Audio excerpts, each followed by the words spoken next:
feel low, you can still go. Even when you feel slow, you can still go. Even when there's no hope, you can still go. I never answer to no, man, I still go. Indonesia harus berhati-hati dan terus segera mempersiapkan diri jika ingin lolos pada ajang kualifikasi Piala Dunia nanti.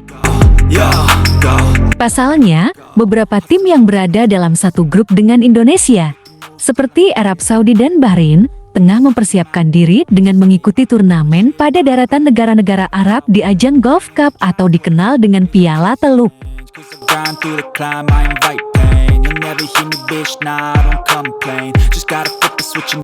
Tak hanya sekedar uji coba, bahkan negara-negara tadi cukup serius dalam menjalani turnamen Piala Teluk di daratan Arab tersebut dengan menurunkan pemain terbaik mereka.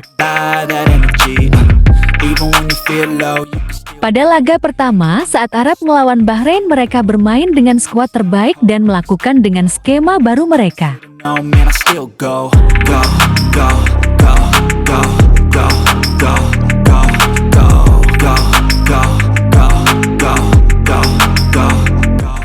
Namun Bahrain berhasil unggul atas Arab dengan skor 3-2.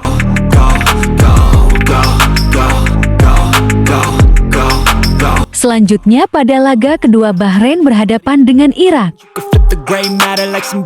Irak sebenarnya mampu menguasai pertandingan namun tidak dapat mencetak gol pada laga tersebut dan berkesudahan dengan skor 2-0. Kemenangan Bahrain yang dicetak oleh Elay Maiden pada menit 38 dan menit 47, dan Bahrain berhasil memenangkan pertandingan melawan Irak.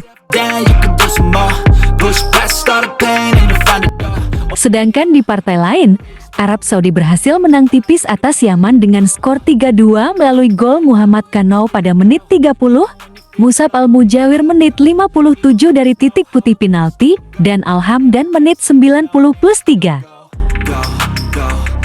Dengan hasil ini, Bahrain lolos ke semifinal yang akan berhadapan dengan runner-up grup B pada ajang ini.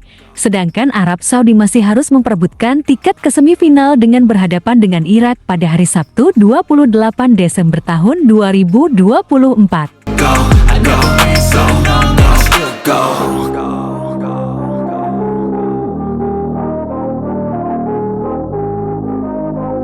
Tentu saja hal ini harus menjadi perhatian khusus bagi pasukan Sinteyong dan tim pada kelanjutan kualifikasi Piala Dunia 2026 nanti.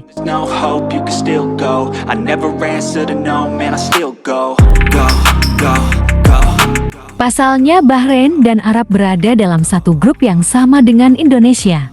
Terutama Bahrain yang masih akan bertemu dengan Indonesia pada bulan Maret tahun 2025 mendatang yang akan bermain di Stadion Gelora Bung Karno dengan dukungan penuh supporter timnas Indonesia.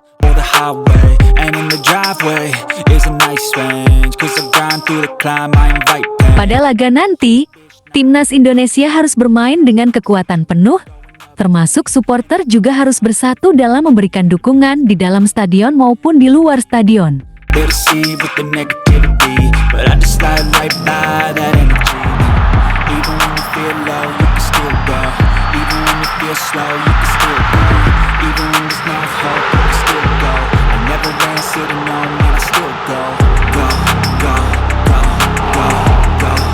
Jangan sampai keharmonisan yang sudah kita bangun selama ini menjadi sia-sia karena ulah orang-orang tidak bertanggung jawab yang tidak menginginkan kemajuan pada sepak bola timnas Indonesia.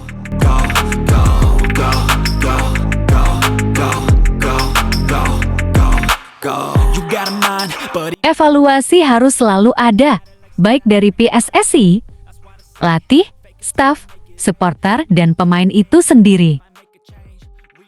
Jika berkaca pada timnas Arab Saudi, di mana ganti pelatih bukanlah salah satu solusi terbaik di tengah turnamen yang sedang berjalan saat ini. Rentetan hasil buruk timnas Arab setelah ganti pelatih harusnya bisa membuka mata kita lebar-lebar bahwa hal tersebut tidak boleh terjadi pada kita dengan pengalaman yang ada.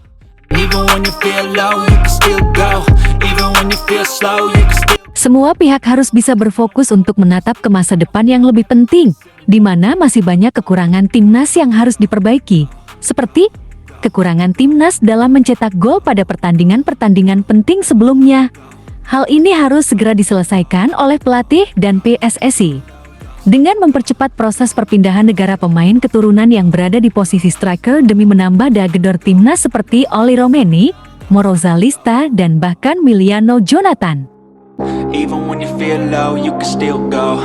Even when you feel slow, you can still go. Sinte yang juga harus berevaluasi diri dengan keputusan-keputusan yang diambil, seringkali berisiko.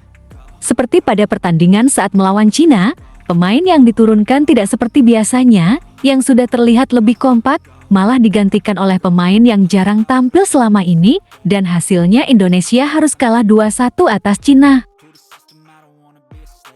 Semua itu memang menjadi sepenuhnya keputusan dari pelatih, dan memang pelatih yang tahu seperti apa kondisinya.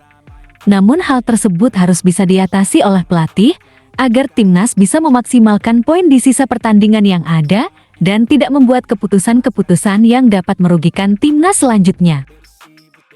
Yang tak kalah penting, kita sebagai supporter juga harus bisa menjaga keharmonisan antara PSSI, pelatih dan pemain timnas Indonesia yang ada saat ini.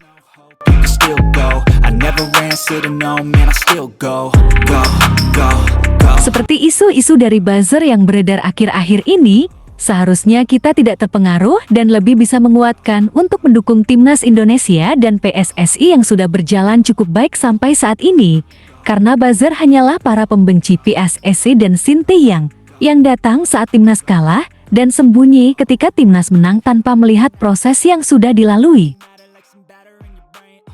Karena jika ketidakharmonisan antara supporter, PSSI dan seluruh bagian dari dalam timnas ini masih berlangsung, maka akan membuat konsentrasi dari semuanya menjadi hancur dan akan berpengaruh pada performa timnas selanjutnya, dan akan menambah kesulitan timnas untuk lolos ke Piala Dunia tahun 2026 untuk pertama kalinya. Open it up and finally explore everything still go.